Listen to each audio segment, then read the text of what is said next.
دەنگێ گەل دەنگێ کوردستانیە.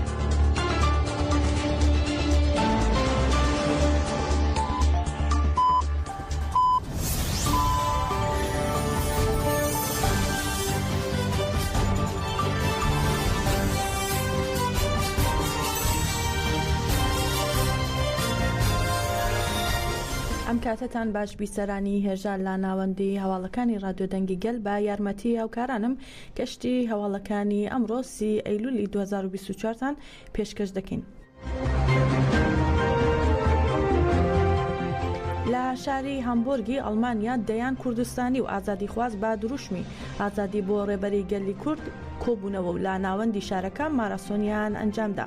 چالاکوانان تیشرتی ئازادی بۆ ئۆجەلانیان پۆشی و لە هەمبۆرگ و پاسێج دەستیان بە ماراتۆن کرد و لە شەقامە قەرەباڵغەکانی شارەکە 7 کیلومتر ڕایان کرد و دووبارە گەڕانەوە بۆ هەمان ناوەند و ماراسۆنەکە کۆتایی پێهات. چالاکوانان ڕایانگەیان تەواوی مانگی تشرینی یەکەم ڕێپێوانی ئازادی با دروشمی ئازادی بۆ ڕێبەراپۆ لە سەدان شاری ئوروپا بەردەوام دەکەن.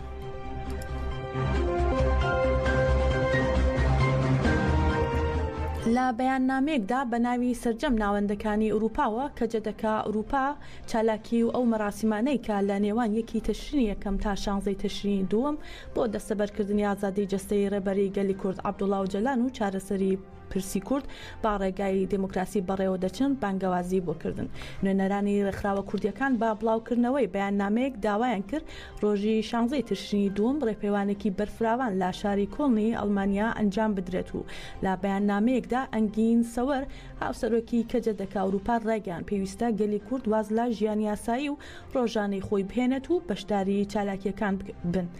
کەجە دەکە ئوروپا هەروەها ڕێگەیان بەو بۆنەوە دەبێت هەموو ڕۆژێک بەردەوام بین لە چالاکیەکانمان ئەو هێزانەی کە پلانگێڕەی نێودەوڵەتیان ئەنجامداوە و بەشداریان لەو پیلانەدا کرد دەبێ بزانن کە گەلی کورد ئیتر سەبری نەماوە و ئامانجی سەرەکیشمان بۆ ساڵی 2025 ئازادکردنی سەرۆک ئۆجەلانە. زوبەیدا زومڕۆد هاوسەرۆکی کەجە دەکە ئوروپا کەجەدا ئوروپا بە ئاماژەدان بە هەڵمەتی دەی تشرینی یەکەم ڕایگەیان چەندە گۆشەگیری چڕتر بکەنەوە تێکۆشانی ئێمە قوڵتر دەبێتەوە. گۆشەگیری و قوڵبوونەوەی تێکۆشان بەیەکەوە گرێدراون. هەروەها زوبەیدا زومڕۆد ڕایگەیان لەو ڕۆژەدا پێویستە هەمووان ڕوو لە شاری کۆڵن بکەن و بۆ ئازادی ڕێبەراپۆ و چارەسەری دیموکراسیانەی پرسی کورد بەشداری چالاکی مەزن بن. ئایسەن کاپلان وتەبێژی تەژەکە ئوروپا ڕایگەیان کە لە دەی تشرینی یەکەمی ساڵی 2023 بە هەڵمەتی دۆستانی گەلی کورد گەلێک کار و چالاکی ئەنجام دراون و پێویستە بەم هەڵمەتەوە چالاکیەکان بگاتە ئاستێکی بەرفراوان و هەوڵ بدەن سیاسەتی خیانەتکاری کۆمەڵکوژی و گۆشەگیری ڕەها بشکێنن. بۆیە لەو باوەڕەدان هەموو گەلەکەمان با ڕۆحی سەفەربەریەوە لە 16 مانگ بەشداری چالاکی مەزنی کۆڵن دەکەن.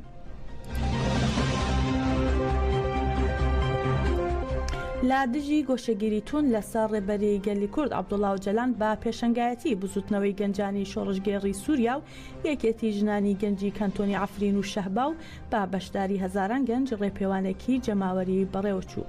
ڕێپێوانەکە لا چوارڕێیانی شارۆچکەی ئەحداسی شەهبا دەستی پێکرد و بەرەو گوندی تەلقەرە کەوتەڕێ تێیدا گەنجانی کاندۆنی عەفرین و شەهبا بەشدار بوون. لە کۆتایی ڕێپێوانەکەدا ئەندامی تەفگەری گەنجانی شۆڕشگێڕ عابدین محەممەد سیستەمی ئەشکەنجە و قڕکردنی سەر ڕێبەری گەلی کوردی شەرمەزار کرد و داوای کرد گەنجان ئاستی تێکۆشان بەرزتر بکەنەوە و بۆ بەدیهاتنی ئازادی جەستەی ڕێبەری گەلی کورد تێکۆشان بکەن. هەروەها عابدین لە کۆتاییدا بەڵێنی دووپات کردەوە بۆ شوێنکەوتنی فکری ڕێبەری گەلی کورد و درێژەدان بە تێکۆشان تا ڕزگارکردنی عەفرین.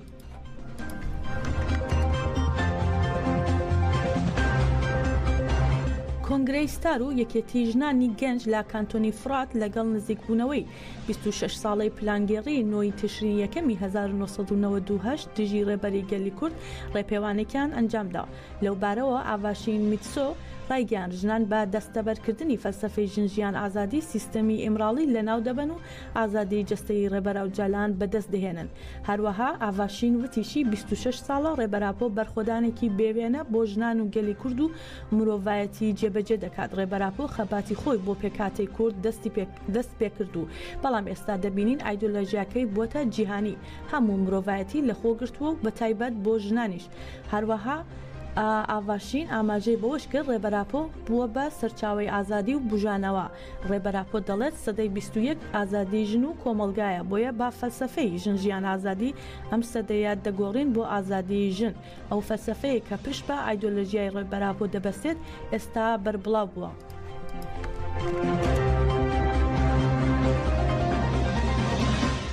لا کەسیەتی ئومید ئاجار کە بۆ شەرمەزارکردنی گۆشەگیری سەر ڕێبەری گەلی کورد عەبدوڵڵاو جەلال لە 27 ئەیلولی ساڵی 2018 لە شاری ئینگۆلشتاتی ئەڵمانیا خۆی سوتاند. ئۆگۆر شاکار کە دژی پلانگەڕی نێونەتەوەی لە ساڵی 2019 لە بەردەم دادگای کریفلاند خۆی سوتاند و ئەو فیدایانەی کە لە ساڵانی 2018 تا 19 لە زیندانە جیاوازەکان دژی گۆشەگیری چالاکیان ئەنجامدا، وەک زۆلکۆف گەزەن و ئایدەن بەچەت و معسووم پامای و زەهرا ساقلەم و سیراج یۆکسەک و مدیا چنار و یۆنجا ئەکەنجی و ئەنڤەر چەلیک لە شاری دویسبورگی ئەڵمانیا چالاکی یادکرانەوە ئەنجامدرا. یادەکە لەلایەن مەجلیسی کۆمەڵگەی کوردی دیموکراتیکی دویسبورگ ئەنجامدرا و دەیان کوردستانی بەشداری چالاکیەکە بوون. باوکی شەهید ئومید ئاجار وتی ئومید هەر کوڕی من نییە و کوڕی هەمووانە. لە سەرناوی مەجلیسی گەلی کوردی دویسبورگ و کۆمەڵی بنەماڵی شەهیدان وتار پێشکەش کرا و تیشخرایە سەر ڕۆڵی شەهیدان لە تێکۆشانی ئازادی کوردستان و یادەکە با دروشمی شەهید نامرن و بژی سەرۆک ئاپۆ کۆتایی پێهات.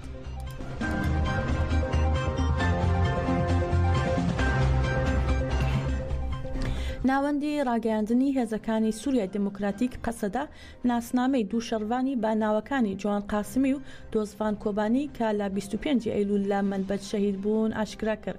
قەسەدا ڕاگەیان یەک لەو هەرێمانەی ڕوبەڕووی هێرشی دژواری دەوڵەتی داگیرکەری تورک و چەتەکانی دەبێتەوە گوندەواری منبەجە. لە بەرامبەر شەڕوانانی قەسەدا بەرخۆدان دەکەن و وەڵامی هەموو هێرش لە بەرامبەردا شەڕوانانی قەسەدا بەرخۆدان دەکەن و وەڵامی هەموو هێرش و هەوڵەکانی دزەکردنی چەتەکان دەدەنەوە. قەسەدا ڕایگەیان لە بەرەیەکی گوندەواری منبەج دوو شەڕوانمان شەهید بوون با ناوەکانی جوان قاسمی بە ناوی عەبدو عیسا بۆزی و محەممەد عەدنان بۆزی بە ناسناوی دۆزڤان کۆبانی. هەروەها قەسەدا ڕای دەگەێنێت هەردوو شەڕوانەکە با بەشداری چەندین پەروەردە بوون و بەشدار بوون لە چەندین ئۆپەراسیۆنی سەربازی و وەڵامدانەوەی هێرشەکانی هێزەکانی داگیرکەری تورک و چەتەکانی بەرخۆدانی مەزنیان پیشانی دژی ئەم هێرشانە داوە. قەسەدە سەرخۆشی لا بنەماڵی دوو شەهیدەکە و تەواوی بنەماڵی شەهیدان دەکات و بەڵێن دەدات تۆڵەی شەهیدان لە تاوان باران بسێنێتەوە و ئامانجی شەهیدان بەدی بهێنێت. ناسنامی شەهیدەکان بەم جۆرەیە خراوەتە ڕوو. عەبدۆ بۆزی بە ناسناوی جوان قاسمی لە 2001 لە کۆبانی لەدایک بوو لە 25 ئەیلولی 2024 لە منبەج شەهید بووە. هەروەها محەممەد بۆزی بە ناسناوی دۆزڤان کۆبانی 2004 لە قاسمیە لەدایک بووە و لە 25 ئەیلولی 2024 لە گوندەواری منبەج شەهید بووە.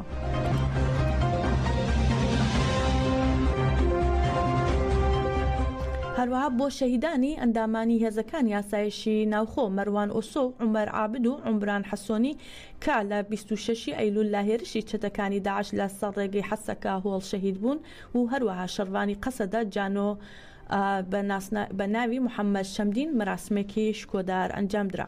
شەروانانی قەسەدە و ئەندامانی هێزەکانی ئاسایشی ناوخۆ بۆ جوتنەوەکانی گەنجان و ژنان و دانیشتوانی هەرێمەکە با بەشداری مەراسمەکە بوون لە گۆڕستانی شەهید دژوار لە گوندی داودیەی شاری حەسەکە.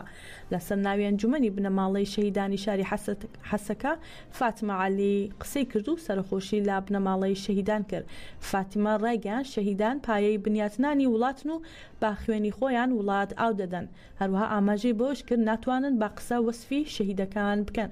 لە فەرماندەکانی هێزەکانی یاسایشی ناوخۆ حەسەن قەرۆ و ڕایگەیان ئیرادە و پێداگیری خۆیان لە شەهیدانەوە وەردەگرن. بەڵێنیدا با درێژەدان با ڕێگەی شەهیدان تا بەدیهاتنی خەونی ئازادی و دیموکراسی. پاشان ناسنامەی شەهیدان خوێنرایەوە و ڕادەستی بنەماڵەکانیان کرا. بنەماڵەکانیان جەختیان کردەوە سەربەرزن با شەهیدبوونی ڕۆڵەکانیان و درێژە با ڕێگەکەیان دەدەن. تەرمی شەهیدان مەروان ئۆسۆ و عومەر عابد و محەممەد شەمدین لە گۆڕستانی شەهید دژوار بە خاک سپێردرا. پاشان تەرمی شەهید عومران و شەهید عومران حەسۆنی با دروشمی شەهید نامرن بەرەو گۆڕستانی شەهیدانی شاری شەدادی بەڕێکرا.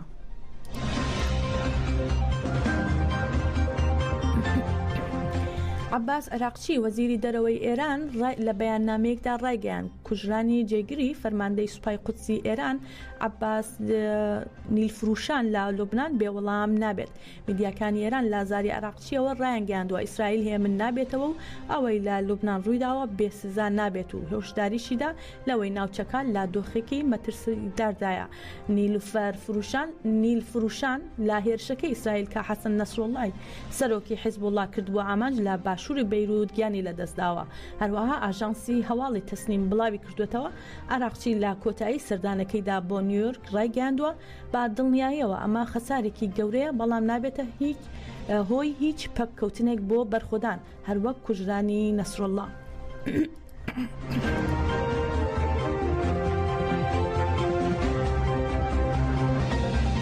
بڕیارە میخائیل میشۆتسین سەرۆکی وەزیرانی رووسیا بە سەردانێکی فەرمی بگاتە تارانی پایتەختی ئێران. لەو سەردانەدا ژمارەیەک پرۆژەی هاوبەش لە نێوان هەردوو لا واژۆ بکرێت. هەردوو لایەن بەنیازن لە بوارەکانی بازرگانی ئابووری فەرهەنگی و مرۆیی تەواوی بازنەی هاوکاریەکانی رووسیا و ئێران تاوتوێ بکەن. با گوێرەی زانیاریەکان تاوتوێی پرۆژە هاوبەشە گەورەکان دەگرێت لە بوارەکانی گواستنەوە وزا پیشەسازی و کشتتوکاڵ. جیاماژەیە لە ماوەی 2 ساڵی ڕابردوودا رووسیا و ئێران زیاتر لە 20 یادداشتنامەی نێوان وزارەتەکانیان لە بوارە جیاجیەکاندا واژۆ کردووە و ئێستاش ڕێکارە ناوخۆیەکانی حکوومەت بۆ واژۆکردنی پەیماننامەیەکی بنەڕەتی نوێ سەبارەت بە هاوبەشی استراتێژی هەمەلایەنە بەڕێوە دەبن.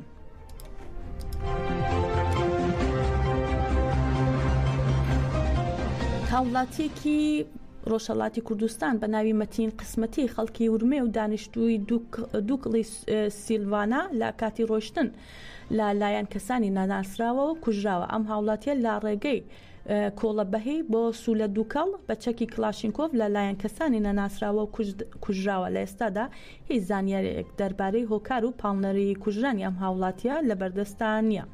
هەروەها لە لایەکی تریشەوە هاوڵاتیەک بە ناوی شارام سۆفی خەڵکی ورمێ لە گەڕەکی کوشتارگا ئەم شارە کوژراوە. هۆکار و پاڵنەری کوشتنی ئەم هاوڵاتیش ناکۆکی شخصی ڕاگەیاندراوە. بکۆژی ئەم هاوڵاتیە لەلایەن سیستەمی قەزای ڕژیمی ئێرانەوە دەست بەسەر کراوە. لە لایەکی تریشەوە لە ڕۆژهەڵاتی کوردستان محەممەد ڕەسوولپور هاوڵاتی خەڵکی شنۆ لە لایەن دادگای ئینقلابی ڕژیمی ئێرانەوە لەو شارە بە 2 ساڵ زیندانی تعزیری محکوم کراوە.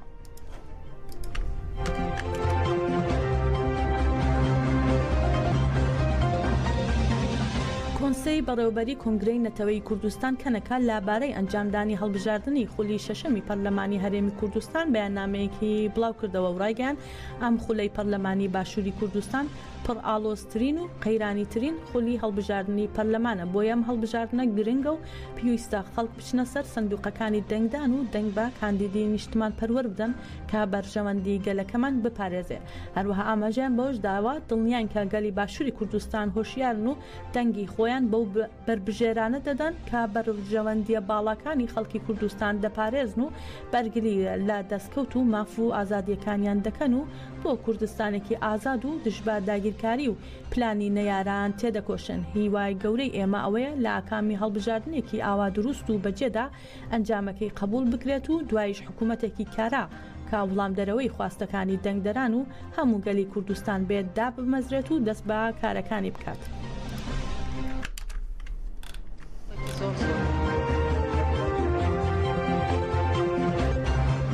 لە 4 ئاب پەرلەمانی عێراق خوێندنەوەی یەکەم و لە 16 ئەیلول خوێندنەوەی دووەمی بۆ هەمواری یاسای باری کەسێتی ژمارە 188 ساڵی 1959 کرد. بەپێی ئەو هەموارکردنەوەیە مەسەبگەرایی و تایفەگەری قوڵ دەبێتەوە و مافەکانی ژنان و منداڵانیش پێشل دەکرێت. با شێوەیەک لە کاتی جیابوونەوەی ژن لە مافی دایەنەی و میرات بێبەش دەکرێت. هاوکات ڕێگە بە هاوسەرگیری منداڵی تەمەن 9 ساڵ و هاوسەرگیریکردنی لە دەرەوەی دادگاکان دەدرێت. با خوێندنەوەی سێم هەمواری یاساکە دەچێتە بواری جێبەجێکردنەوە.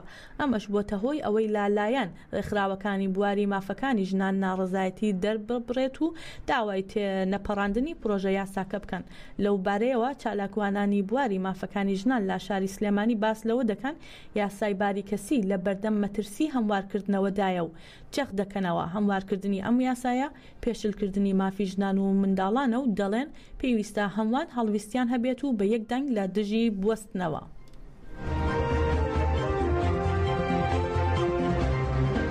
دیارە هەوڵێکی زۆرمان ناوە هەمووان لەسەر ئاستی عێراق لەسەر ئاستی هەرێمی کوردستان و بە تایبەتی سلێمانی لەسەر ئاستی تەحالوفی 1970 بەداخەوە بەرەو پێش نەچوین بەرەو دواوە ئەڕۆینەوە لەبەرەوەی هەوڵەکانمان هەوڵی زۆرمان نا بەڵام بەداخەوە شوێنی خۆی نەگر لە بەرەوەی خوێنەوەی یەکەم بۆ پرۆژەکە کرا خوێنەوەی دووەمی بۆ کرا و لە دوای ئەوەی خوێنەوەی دووەمی بۆ کرا دادگای باڵاش اعتراضەکەی قبول نەکرد و پێی وایە ئەمە هیچ ینی پێچەوانەی دەستور نییە ئەم تعدیلە بۆیە ئێستا هەمووان لە بەردەمی ئەو مەترسیەیە کە خوێندنەوەی سێمی بۆ بکرێت و دەنگ لەسەر ئەو پێشنیارە بدرێت و یاساکە هەموار بکرێ بۆ شێوازەی کە شیعەکان پێشکەشیان کردووە. کوردستان هیچ کەسێک لەگەڵ ئەو هەموارەیان نییە و لێدوانی زۆرمان یعنی لەسەر ئاستی باڵا و لەسەر ئاستی سەرۆکایەتی هەرێمی کوردستان لە بڵین هەڵوێستی خۆیان ڕاگەیاندووە کە لەگەڵ ئەو هەموارە نین و یەکێتی زانایانی ئاینی بە هەمان شێوە ڕایانگەیان کە لەگەڵ ئەو هەموارە نین و خۆشمان ئەبینین کە بە بەردەوامی چالاکوانەکان و ڕێکخراوەکان لەسەر ئاستی هەرێمی کوردستان کاری لەسەرەکەن و تا ئێستا هیچ کەس و لایەنێک لەگەڵ ئەم هەموارەیە نییە بۆیە تکایە هەمووان بەشدار بن ئەمە بانگەوازە بۆ هەمووان دایکان و باوکان کچان و کوڕان خوشکان و برایان هاوسەرەکان هەمووتان تکایە سبەی بەشدار بن بۆ ئەوەی کە هەموو دەنگمان بگاتە ئەوەی کە ئێمە ناڕازین بەم هەموارە و پشتیوانی ئەو خەڵکانەین کە ناڕازین و بڵین لەسەر ئاستی عێراق ئیجرعاتیان بەرامبەرەکرێ بە تایبەتی ئەو ژنە پارێزەرانەی کە بەداخەوە ڕوبەڕووی هێرشی کۆمەلگا بوونەتەوە و ڕوبەڕووی ئەوە بوونەتەوە کە لە سندیکای پارێزەران ئیجرعاتیان بەرامبەر کراوە و ئێستا ژیانیان لە مەترسیایە. بەرەی مقاومەی ئیسلامی لە عێراق سەبارەت بە بردومانکردنی چەند ناوچەیەکی ئیسرائیل ڕاگەیاندراوێکی بڵاو کردەوە و ڕایگەیاند با مەبەستی پشتیوانی لا فلستین و لوبنان لا وڵامی هێرشەکانی ئیسرائیل هێرشمان کردوەتە سەر ئامانجێکی گرنگ لە ناوچەی ئیلاتی باشووری ئیسرائیل دەشڵێن هێرشەکە با فڕۆکەی بێفڕۆکەوان ئەنجام دراوە و ئۆپەراسیۆنەکانیش بۆ سەر ئیسرائیل بەردەوام دەبن. بەڕێزان گەیشتینە کۆتایی گەشتی هەواڵ